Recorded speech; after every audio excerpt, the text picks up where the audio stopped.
Welcome to the Hire Her podcast by Talent Collective, presenting conversations with inspiring women in talent. And get ready, ladies, because this is the last time you're going to hear a man's voice on this show.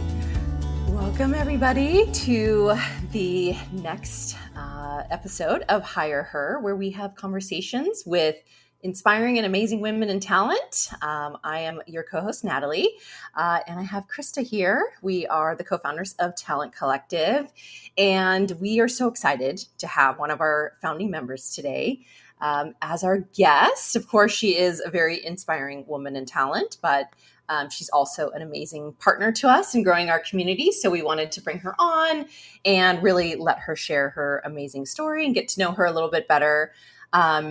Edie is our founding member of Chicago. So Edie, introduce yourself, tell us what you do, and maybe a little bit about Chicago and what you're launching. Sure. So I am in Chicago, an exciting place to be this time of year. The DNC was just here. And so I am a startup recruiter. And as Natalie said, I am the founding member of the Chicago chapter. Very nice. And you just recently actually had a workshop session with fellow members and then just some other women that were in the community. And you put that together to really collectively bring the women in recruiting together to get their feedback on what do you want to make of that community. So I'd love for you to give just like high level overview. What were some of the aha moments of that?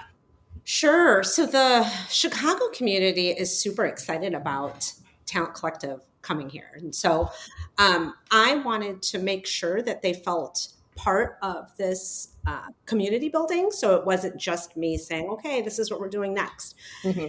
And out of that came a lot of similar themes, professional development, some casual networking, whether it means like a coffee meetup or, taking walks together or like a cooking class. But I think what we all realize is that, we really want to be with like-minded people just to talk shop, to commiserate about the field and to kind of talk about how it's evolving. Mm-hmm. I think being up to date in our field as far as AI and tools, that's what we all want. So bringing a lot of maybe panel discussions, firesides, as far as just being able to learn from the thought leaders as well as from each other. So great ideas came out of that, and I'm looking forward to, bringing that to this community. Well, Edie, we're going to transition to you and your recruiting journey. So can you share with us, how did you get into recruiting? What has that path looked like? What do you envision for your future?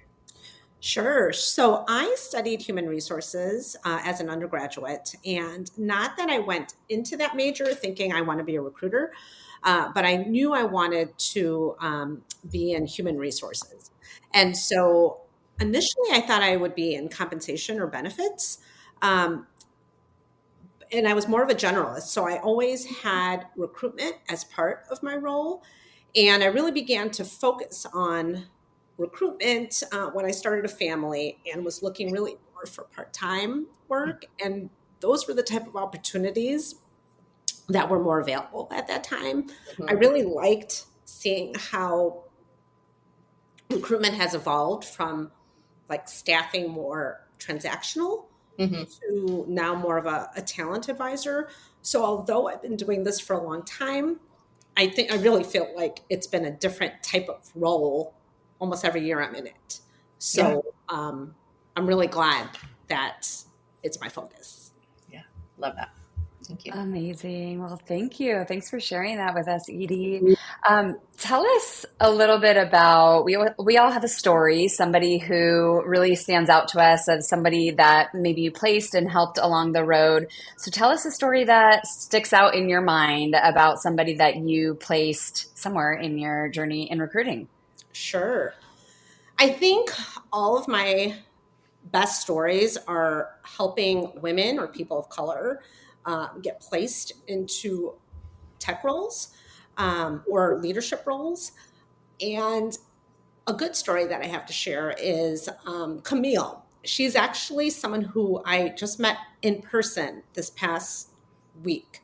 I helped place her at a software development company and had only met her by phone and a video, and really built that trust with her that she was able to ask me real questions about the opportunity because she wasn't fully sure if she wanted to accept it. So I think that's where we kind of built a friendship and kept in touch, because after she got hired into this role, it was a talent acquisition leadership role. So I ended up reporting to her. So I had the opportunity to work with her as a candidate, and then also had the opportunity to work with her as a colleague, and afterwards has been able to see how she progressed within that company. She had a promotion since she's been there, and she has just stepped into a fractional role. So it was just wonderful just to be able to meet her in person and for her to share her journey there, and just how grateful she is that I helped her in that process. Mm-hmm. It sounds like you really elevated her in her recruiting career, and such an interesting dichotomy, right? Like you ended up reporting to her. Yes. That's cool. So when you think about someone who has helped elevate you in your recruiting career, man or woman, otherwise, who comes to mind for you? And what's the reason? Sure. Without a doubt, I would say Nikki Adamson at Hustle Hunters. I joined her company as her founding recruiter. Hustle Hunters is a recruitment startup. And for a long time, it was just me and Nikki working together.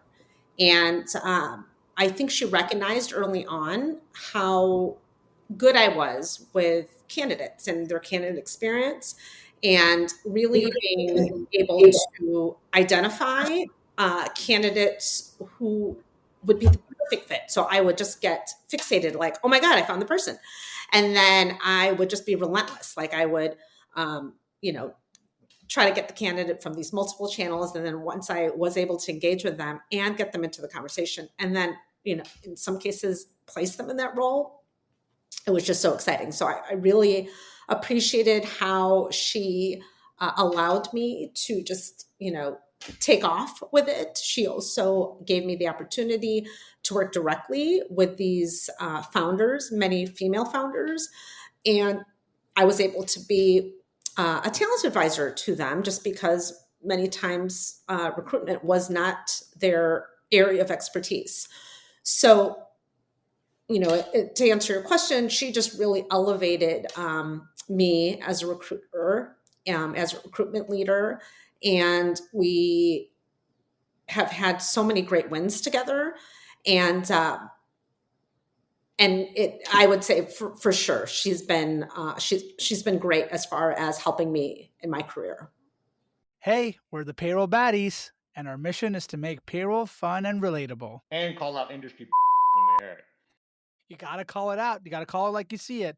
But we also gotta shine a light on all those unsung payroll heroes out there, making sure we get paid. Yeah, those are the real payroll baddies out there, and we love sharing their stories and showing them love. With gold chain and everything, baby. By the way, SAP is the best payroll out there, and if you don't like it, get out.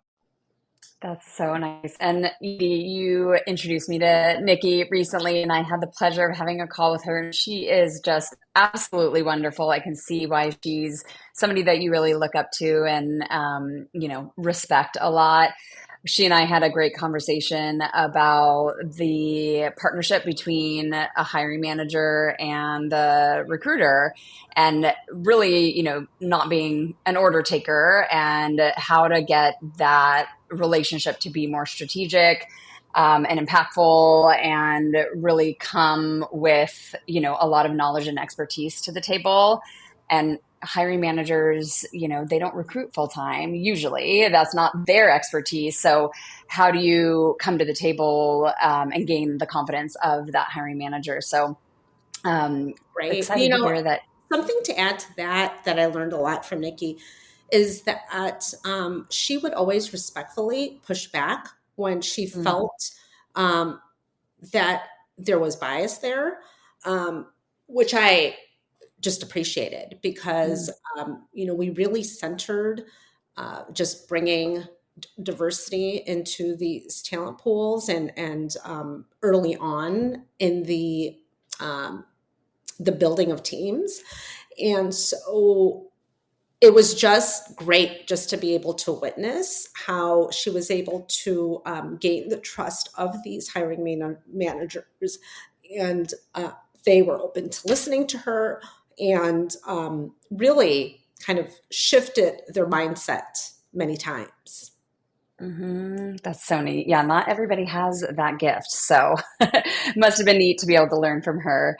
For sure. And we're going to shift to our last question here, Edie. So this one, I think, is a very human question. It doesn't relate to recruiting necessarily.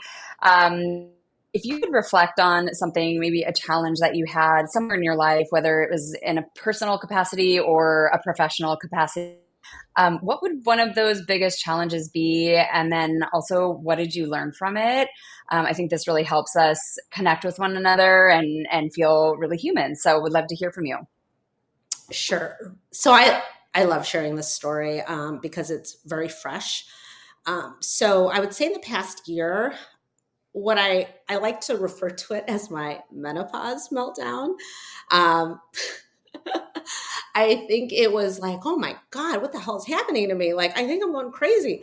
And so, and I really did think I was going crazy. And I think everybody like around me thought I was going crazy too.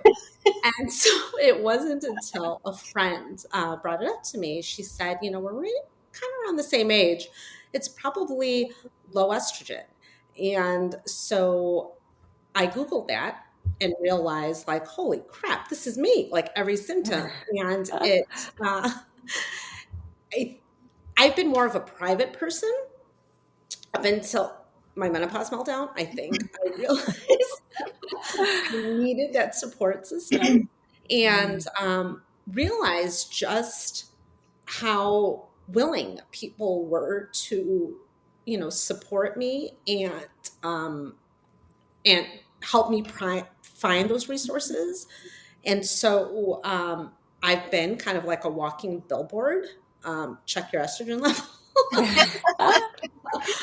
But I also think that when I share my personal story, there are so many people who I've met who can relate, maybe not necessarily to that, but whether it's like another health issue where they kind of felt like, what's going on with me. And so it's just made me realize that, hearing other people's stories really matters to me. And then also allowing them to hear my story, I think has helped them too.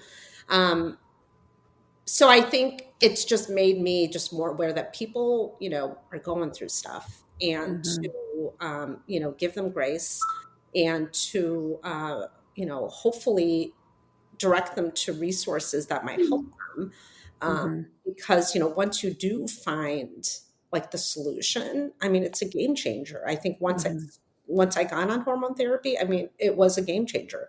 So, so that's my story. Oh my goodness. What a funny story. Not funny, but like, a very, again, human story. And when I start acting crazy and having symptoms, I'm going to come to you and get all the advice. I blame everything on menopause. It could be like, oh, there's bad traffic. Oh, it's menopause. Like anything that is. That's hilarious. I feel like you should do like a workshop or a session in Talent Collective about that, or sign up in the mentor network and have that be your thing, right? I'm sure there's plenty of people in there that could benefit, or even, my age, perimenopause. Someone said to me the other day, I'm like, oh man, that starts now? Yeah. So we got to pay attention to that. But thank you for being vulnerable with that. Any final last words of wisdom, anything you would share with the world of women in recruiting? So I think I want to end with just, recognizing you guys as, The use case podcast is where technology vendors get to talk about themselves. And it's a wonderful place for vendors, investors, and practitioners to listen to the story of the solution, the features, the benefits, the attributes, etc. And we get to know the CEO or founder during the call, and we also get to know the tech. So subscribe to the Use Case Podcast. Leaders in Talent Collective, building this community, I think it has really helped me, especially just kind of how I described, like how I kind of went through a hard time this past year. And so just having this community has been great. Women founded, women community. So, also being able to talk very comfortably about, women's health is great. And then, I think there has been this energy just around the field. It's been a challenging field for recruiters the past few years. So to have a solid community of people who are sticking together and who really believe that we can make a difference as far as even the reputation of recruiters. I feel like I'm always giving our point of view when people have complaints about us. I have to just speak up for us. I'm like, we are rooting for candidates. So for us to get a bad rap is just not fair. So Talent Collective has really provided these professional development opportunities, as well as networking opportunities. And I just love the community. So thank you for building something that didn't exist. And, just continuing to progress in this field. We so appreciate it. Amazing. Yes. And Thank you. that was not staged. You guys didn't make me say that. One other thing I would love to highlight about you, Edie, and then we can close it out. But you have just given back so much to our community, not only with starting Chicago, but Edie also runs a kind of support group for women who are job searching. And, I think there could be this misconception that recruiters know how to job search, but it's a lot harder to do when you're out there on your own and looking for work. And it's a little bit easier when there's other women alongside you and who can share tips and tricks and leads and help set goals for yourself for the week, and just so it's not such a lonely road to travel. So just wanted to thank you for giving back in all of these ways to the community, and we just appreciate you so much.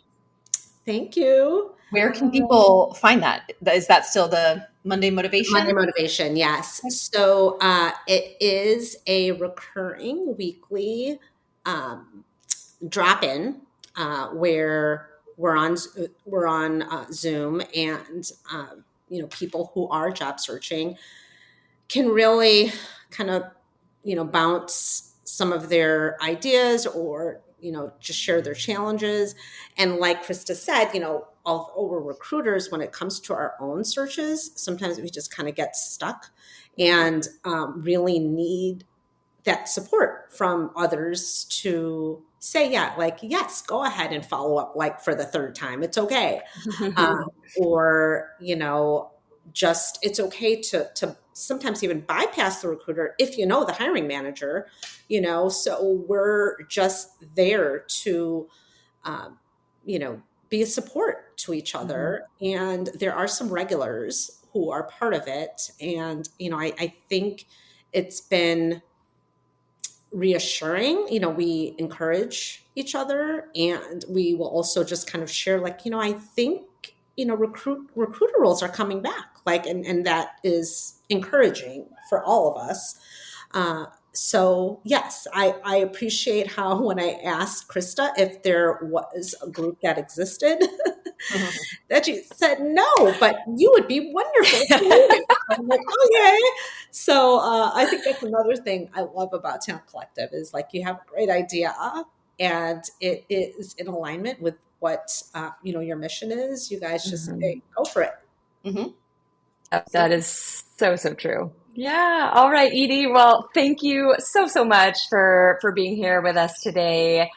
We loved highlighting you, and find Edie on LinkedIn. We'll be sure I live to in link. LinkedIn. Every Okay. time someone's where's mom? I'm like, okay, she'll find her on LinkedIn, send her a message. Yeah, exactly, exactly. Well, perfect. Well, we will link your LinkedIn to the show notes so people can find you.